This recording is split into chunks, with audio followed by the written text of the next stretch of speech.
I find inspiration in the city, in the sounds, the people, the rain, the darkness, the lights, the mysteries. I'm very visual in my songwriting.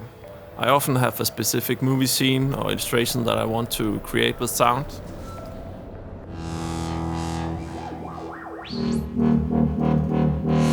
But it's always about telling stories. That story could be about love, loss, human interactions, wrapped in a science fiction kind of setting.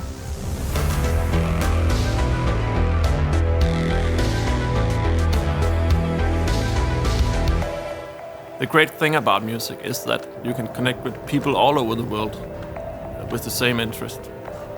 That's what Code Elektro is about. That connection and telling stories.